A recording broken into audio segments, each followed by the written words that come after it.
Hello bachcho, let's see this question. So our question says that a uniform magnetic field exists in the plane of paper pointing from left to right as shown in the figure. In the field, an electron and a proton move as shown.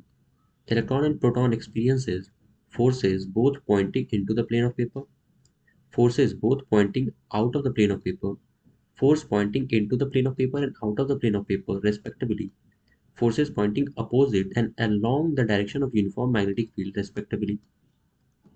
तो इस question में हम लोग को uniform magnetic field का direction given है, हम लोग को प्रोटॉन का डायरेक्शन गिवन है और इलेक्ट्रॉन का डायरेक्शन गिवन है, और हम लोग को बताना है कि इस इलेक्ट्रॉन एंड प्रोटॉन जो है ये एक फोर्स एक्सपीरियंस करता है और उसका डायरेक्शन हमसे इस क्वेश्चन में पूछा जा रहा है।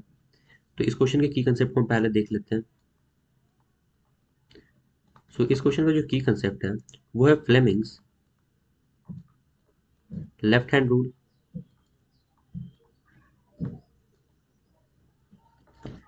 तो इस रूल को समझने के लिए पहले हम एक क्यूब बना लेते हैं 3D में।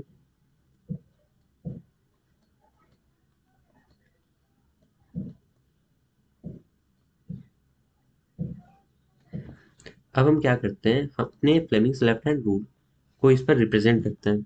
हम मान लेते हैं कि ये हमारा फिंगर एक है, ये हमारा सेकंड फिंगर है एंड ये हमारा थर्ड फिंगर है। ये वाला फिंगर जो है हमारा ये मैग्नेटिक फील्ड को रिप्रेजेंट करता है और ये हमारा फोर फिंगर है।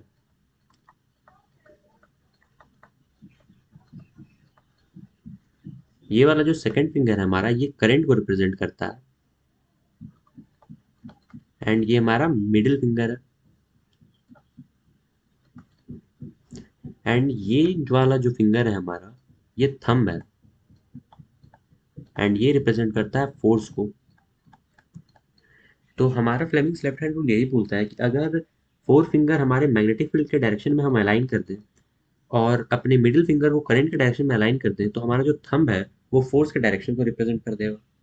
तो इस क्वेश्चन में हम लोग को मैग्नेटिक फील्ड का डायरेक्शन तो मिल चुका है और हमें करंट का डायरेक्शन भी गिवन है, क्योंकि जो प्रोटॉन का डायरेक्शन होता है वही हमारे करंट का डायरेक्शन होता है। तो ये हमारे करंट का डायरेक्शन हो जाएगा। तो अब हमें निकालना है अपने फोर्स के डायरेक्शन को। तो हम पुट करते हैं अपने जो फर्स्ट फिंगर है उसको अब मैग्नेटिक फील्ड के डायरेक्शन में हमने पुट किया, फिर जो करंट है उसके डायरेक्शन में अपने मिडिल फिंगर को पुट किया।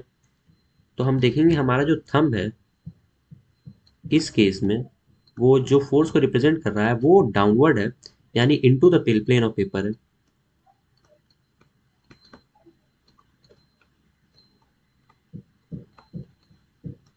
यानी हमारा जो फोर्स एक्ट कर रहा है यहाँ पर वो एक्ट कर रहा है into the plane of paper. तो अब हम अपने सारे ऑप्शंस को चेक करते हैं। That says force both pointing into the plane of paper.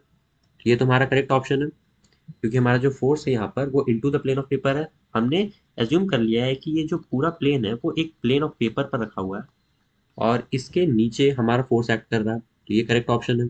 B option says that both force pointing out of the plane of paper. ये तो गलत है, क्योंकि हमारा force out of the plane of paper नहीं act कर रहा है।